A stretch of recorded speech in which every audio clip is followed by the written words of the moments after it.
I was gonna say, give me a second, because I'm eating a Pop-Tart, but thanks, Humber. I feel fucking horrible.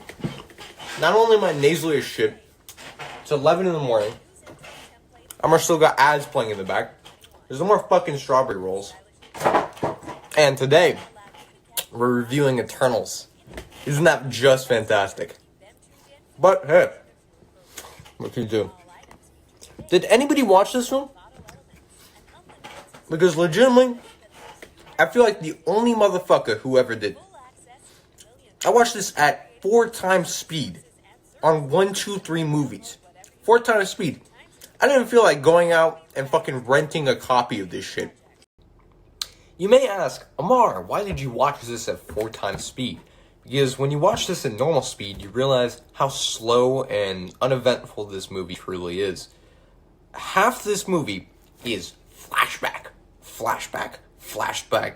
superheroes straight up just mouth fucking each other. And then there's some segments where there's these really cool visuals of celestials and stuff, and that's the only good part of the film. And when I mean celestials, I mean these giant ass beings that literally carry the movie for 2 minutes. What did I not like about it? That's where we get into it. First off, rushed ass character.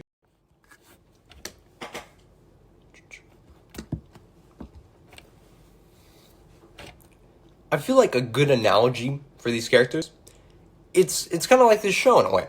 You know, I'm rushed because I have a time limit, and I can't really get to my words or like build up, you know, a decent review. So in a way, I have to kind of just speed through it. It's the same way with this film, because these characters, which have so much potential, don't get a time to shine, because they're not on a center stage. They're played by great actors. Like, I can name Angelina Jolie in this film, and so is Harry Styles, apparently. I think he was Thanos' brother, which, yeah, if you care about that, yeah, surprise, Harry Styles plays him. But there's so many good centerpieces that you could use, but there's no time to use them. So in the end, you kind of get this jumbled mess of a movie. I feel like a good analogy for these characters, it's kind of like this show in a way. You know, I'm rushed because I have a time limit, and I can't really get to my words or like build up, you know, a decent review. So in a way, I have to kind of just speed through it. It's the same way with this film, because these characters, which have so much potential, don't get a time to shine, because they're not on a center stage. They're played by great actors. Like, I can name Angelina Jolie in this film, and so is Harry Styles, apparently. I think he was Thanos' brother, which, yeah, if you care about that, yeah, surprise, Harry Styles plays him. But there's so many good centerpieces that you could use, but there's no time to use them. So in the end, you kind of get this jumbled mess of a movie.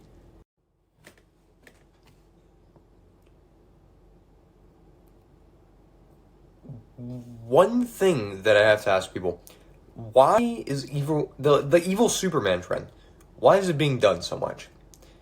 It's because it's just out of pure fucking laziness now. Homelander, I get, he's a psychopath. Omni-Man, I get, he just wants to conquer shit.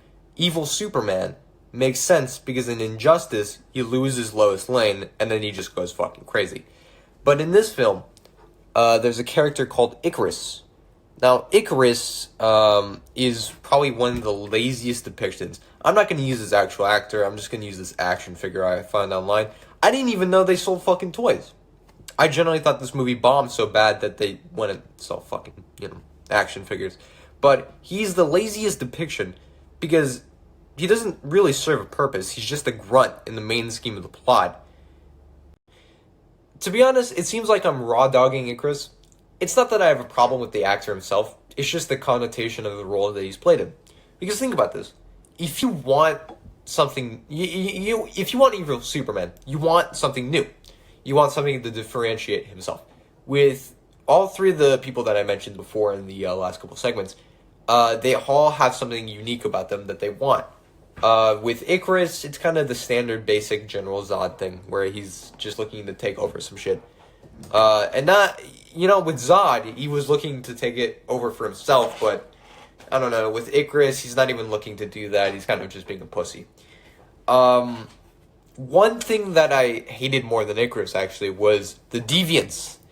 And when I say that this was arguably the worst part of the film, I say it was arguably the worst. Bro, it is the most trash part about this movie. I mean, like, what is it? I can't describe them. They're supposed to be the main villain, but they're not much of a leading threat, because you have the Celestials who are about to destroy our entire planet. So they kind of get put to the side. So the first half is the Deviants, the second half is the Celestials. So there's two villains, really. And when the Deviants kind of go away for a bit, you get back to the end segment of the movie, and you're like, okay, they're there, they don't do much, and then they get defeated easily. So what's the point in having them? Yeah, one thing that's unique about them is the constant fact that they're evolving. In the film, to evolve, they have to, like, suck the Eternals dry. Like, they literally slurp up some shit off them. I don't even know. They get their, like, nails and then they clip them. I didn't quite get it because, I was at 4 times speed, and that shit, like, they got sucked off quick, and then they went off screen. But mainly, that was mainly the only good part about them, is the fact they were constantly changing. Even though they were constantly changing into, a worse looking version of themselves. I cannot stand the humanoid looking thing. It looks fucking disgusting whenever it's on screen. Probably one of the worst pieces of CGI in Marvel. And it's weird because they have one of the best pieces of CGI in this film again. It's a mix. Now, some people are going to ask, would I recommend this film? Absolutely fucking not. The reason why is it's absolutely boring to watch. I would not ever watch this on my own, At night, I listen to waterfall sound effects while I fall asleep. That's one of the biggest truths about me, because I have to have something in the background, or, it's just going to be a sleepless night. But this is a good movie to fall asleep to. For the ranking, I give it an absolute dookie. It belongs in the bottom 3 for a reason. It belongs next to Thor. It belongs next to Hulk, in a way, because I can't suck off Hulk. Some people are saying that Hulk should be a bit higher. I don't really agree. I don't care. We got to move on with this. Thank you guys for watching, though. I really do appreciate it. I'm surprised we keep getting more episodes. And I'm getting a team soon on YouTube. So stay tuned for that and enjoy your